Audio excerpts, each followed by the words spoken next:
हमारी संपत्ति है, हमारी मिल्कियत है।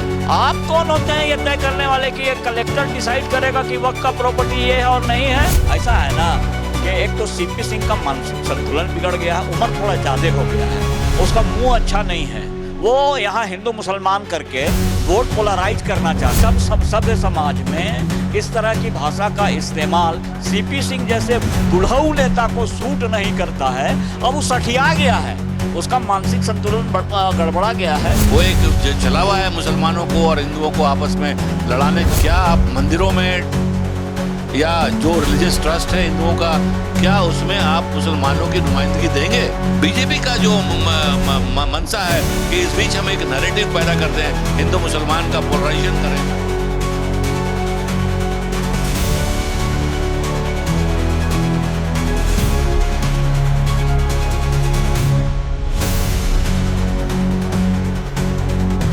प्रधानमंत्री का भी बयान आया है, वो एक जगह भाषण देते हुए बोल रहे थे कि वक्त की प्रॉपर्टी इतनी है, अगर उसका सही इस्तेमाल किया जाता तो मुस्लिम आज सड़क पर पंचर नहीं बना रहा। क्या पंचर कोई और नहीं बना रहा है? क्या केवल मुसलमान ही पंचर बना? कि मुसलमानों को एक पंचर स्टेटस की बात कर रहे हैं। एक प्रधानमंत्री को ऐसा लैंग्वेज इस्तेमाल नहीं करना चाहिए। हिंदू धोबी को आपका नाम है ओबीसी में डालते हैं, शेड्यूल कास्ट में मुसलमान धोबी को आप इक्वलिटी लाइए, रंगनाथ मिश्रा कमीशन को मानिए।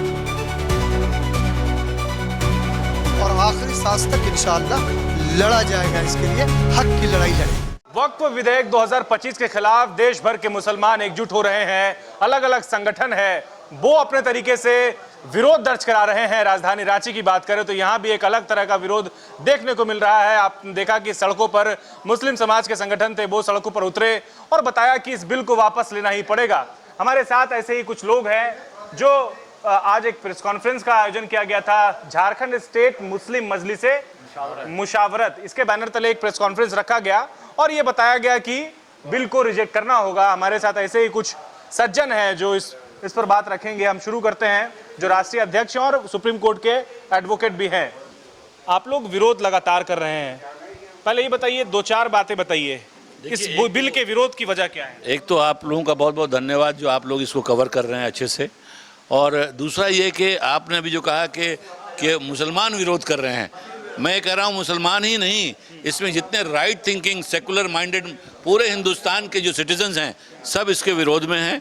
और आप देख रहे हैं कि हिंदुस्तान में इवन जो सुप्रीम कोर्ट के अंदर जितने लॉयर्स खड़े हैं वो कोई ज़्यादा मुसलमान नहीं है, सभी नॉन मुस्लिम्स हैं।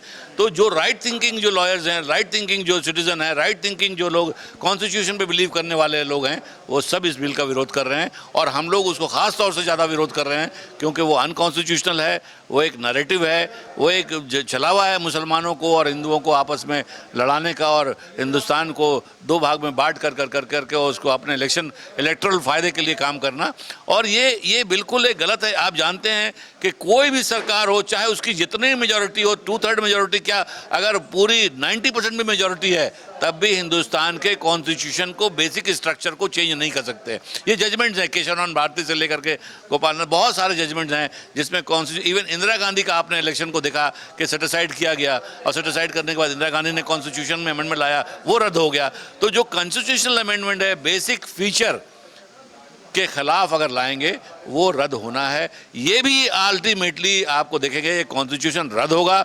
लेकिन इस बीच जो बीजेपी का जो मंशा है कि इस बीच हम एक नैरेटिव पैदा कर दें, हिंदू मुसलमान का पोलराइजेशन करें, ये केवल उसको पूरा करने के लिए वो ख़ास तौर से कर रहे हैं।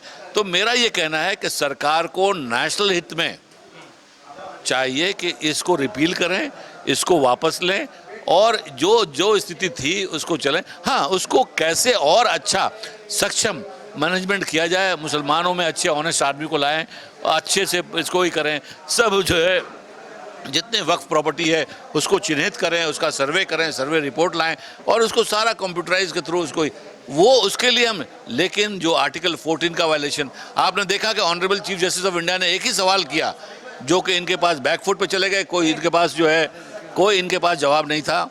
उन्होंने कहा कि क्या आप मंदिरों में या जो रिलीजियस ट्रस्ट है हिंदुओं का, क्या उसमें आप मुसलमानों की नुमाइंदगी देंगे? इनके पास कोई जवाब नहीं था उसका कोई। तो ये जो एक कहावत है ना कि मेरे अंगने में तेरा क्या काम है, भाई हम अपने काम कर रहे हैं अपना। और ये जो हमारा वक्फ प्रॉपर्टी है वो तो नेशनल प्रॉपर्टी है, हमारा वक्फ की प्रॉपर्टी भी नेशनल प्रॉपर्टी, हमारा इंडिविजुअल प्रॉपर्टी जो फिरोज अहमद के नाम से भी जो प्रॉपर्टी है, अगर सरकार चाहेगी तो उसको एक्वायर करके मुआवजा दे के ले सकती है। तो वक्फ में तो कभी मना नहीं किया, हमेशा कोऑपरेट किया। आप उस चीज़ को, लेकिन आप एक हिंदू मुसलमान, आप हिंदू के ट्रस्ट में नहीं दे सकते हैं, लेकिन मुस्लिम ट्रस्ट में लाना चाहते हैं। ये आप जो है बिल्कुल एक अनकॉन्स्टिट्यूशनल, जो आर्टिकल 14 से लेकर आर्टिकल 30 का टोटल वायलेशन है। एक एक्ट जो उसका है। क्या करेंगे? ठीक है, वायलेशंस है, आप लोग विरोध कर रहे हैं, आप बता रहे हैं कि ये चीज़ें हैं जो नहीं होनी चाहिए, जो बदलाव किए जा रहे हैं, जो संशोधन किए जा रहे हैं, वो संविधान के विरुद्ध है। अब आप लोगों का क्या रुख है, किस तरीके से अपनी बात रखेंगे? ये मैटर ऑलरेडी सब जुडिस है, सुप्रीम कोर्ट में चल रहा है, काफ़ी पिटिशंस फाइल्ड हैं, उसमें बहस चल रही है। और आप देख लीजिए, अगर सरकार को ये रहता, सरकार खुद श्योर होती कि हमारा एक्ट बिल्कुल करेक्ट है, तो सुप्रीम कोर्ट में ये स्टेटमेंट देने की क्या जरूरत थी? प्रधानमंत्री का भी बयान आया है, वो एक जगह भाषण देते हुए बोल रहे थे कि वक्फ की प्रॉपर्टी इतनी है, अगर उसका सही इस्तेमाल किया जाता तो मुस्लिम आज सड़क पर पंचर नहीं बना रहा होता।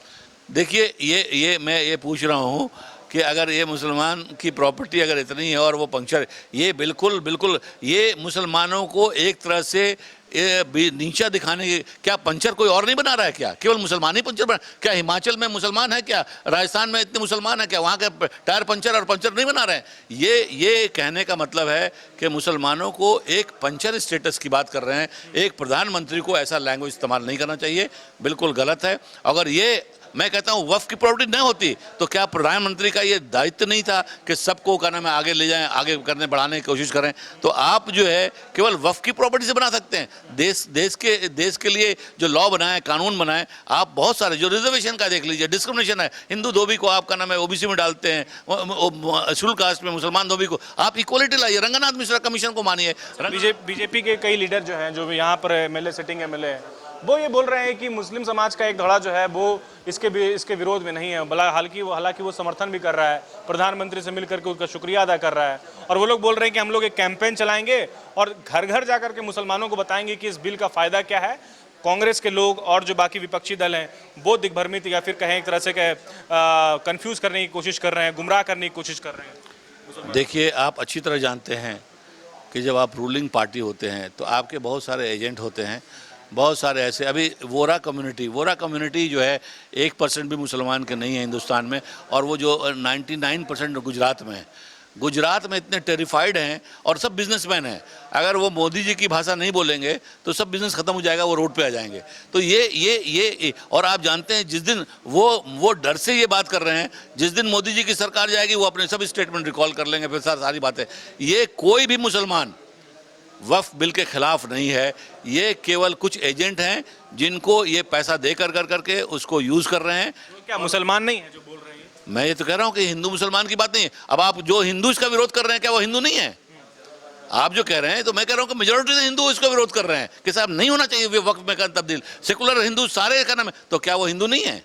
तो आप इस बार, ये हिंदू मुसलमान की बात नहीं है, ये बात है अनकॉन्स्टिट्यूशनल, ये बात है लीगल, ये बात है कि आप किसी की प्रॉपर्टी को आप अंबानी को मदद करना चाहते हैं, वक्फ की प्रॉपर्टी में पूरा अपना मकान बना लिया है, आप चाहते हैं ये बिल एक्ट बना करके उसको हम फ्री कर दें।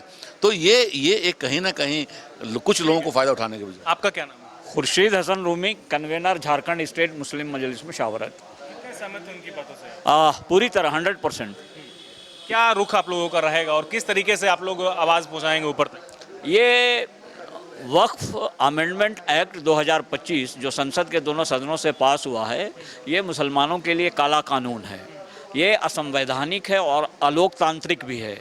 हम इसका विरोध जब तक वापस नहीं ले लिया जाता है, पूरे मुल्क भर में, पूरे देश व्यापी पैमाने पर आपको मालूम है कि एक कार्यक्रम भी रिलीज़ किया गया है कि इतना से इतना अप्रैल तक पूरे देश में प्रदर्शन और विरोध किया जाएगा।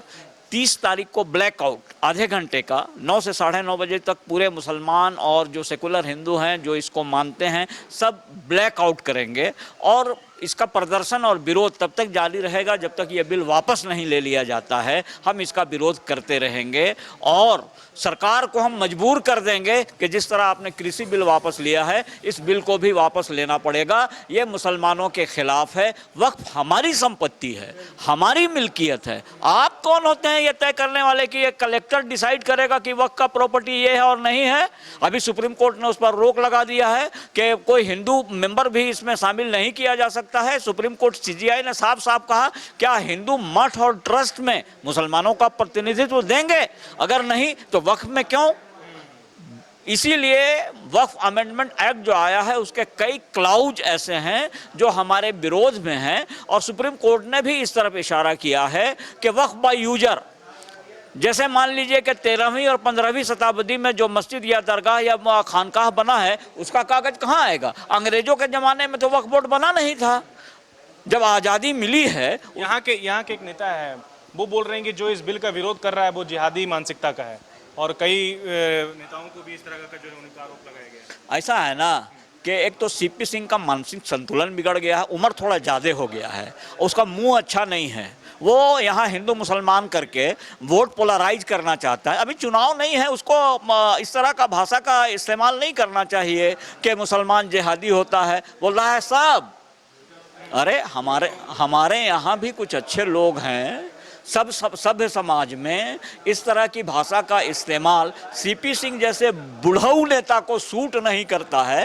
अब वो सठिया गया है, उसका मानसिक संतुलन गड़बड़ा गया है। उसके किसी वक्तव्य को हम लोग लेते नहीं हैं और वो उसको किनारे करते हैं कि जाओ जाओ तुमको जो बोलना है बोलते रहो।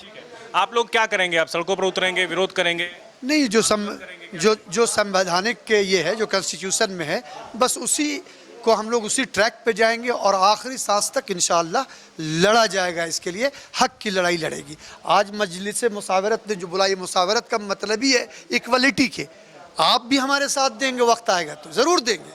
सही चीज़ का साथ तो आप भी देंगे, हम भी देंगे, सही को सही कहेंगे। और सारी बातें तो आ ही गई हैं, हमारे अध्यक्ष महोदय और हमारे रूमी भाई ने कह ही दिया। चलिए, तो बिल्कुल आप देखिए कि इस वक्त मैं रांची के करबला चौक के शाह रेसिडेंसी में हूँ और यहाँ पे प्रेस कॉन्फ्रेंस रखा गया और जहाँ पर लोग पुरजोर विरोध करते नजर आ रहे हैं और बोल रहे हैं कि इस बिल को वापस लेना ही पड़ेगा। आप देखिए कि अब सड़कों पर आपको लोगों का विरोध देखने को मिलेगा, प्रदर्शन देखने को मिलेंगे और संवैधानिक रूप से लोकतांत्रिक तरीके से लोग अपनी आवाज़ जो है ऊपर तक पहुँचाएंगे। अब देखना होगा कि इस बिल को लेकर के क्या कुछ जो है केंद्र सरकार की ओर से वक्तव्य आता है। हालांकि सुप्रीम कोर्ट में मामला पहुंच चुका है। सुप्रीम कोर्ट की ओर से कहा गया है कि फिलहाल अभी इसमें किसी तरह के कोई हस्तक्षेप नहीं कर सकता है। अब देखना दिलचस्प रहेगा कि राजधानी रांची में ये क्या रुख अपनाता है।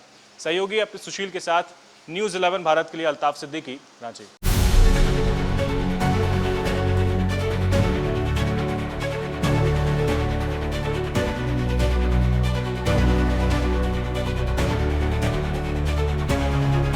वक्त हमारी संपत्ति है, हमारी मिल्कियत है। आप कौन होते हैं ये तय करने वाले कि ये कलेक्टर डिसाइड करेगा कि वक्त का प्रॉपर्टी ये है और नहीं है? ऐसा है ना कि एक तो सीपी सिंह का मानसिक संतुलन बिगड़ गया है, उम्र थोड़ा ज़्यादा हो गया है, उसका मुंह अच्छा नहीं है। वो यहाँ हिंदू मुसलमान करके वोट पोलराइज करना चाहता है। सब सभ्य समाज में इस तरह की भाषा का इस्तेमाल सीपी सिंह जैसे बुढ़ऊ नेता को सूट नहीं करता है। अब वो सठिया गया है, उसका मानसिक संतुलन गड़बड़ा गया है। वो एक चला हुआ है मुसलमानों को और हिंदुओं को आपस में लड़ाने। क्या आप मंदिरों में या जो रिलीजियस ट्रस्ट है हिंदुओं का, क्या उसमें आप मुसलमानों की नुमाइंदगी देंगे? बीजेपी का जो मंशा है कि इस बीच हम एक नैरेटिव पैदा करते हैं, हिंदू मुसलमान का पोलराइजेशन करें।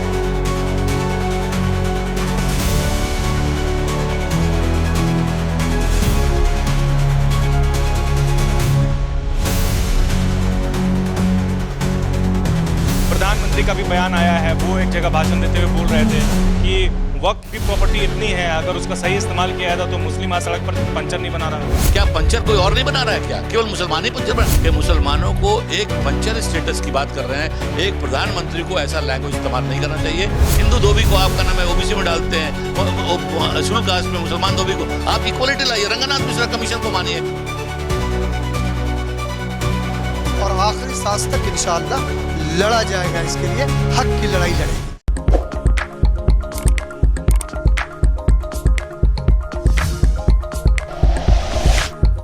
शेयर वीडियोस, सब्सक्राइब करें हमारा चैनल और प्रेस करें बेल आइकॉन।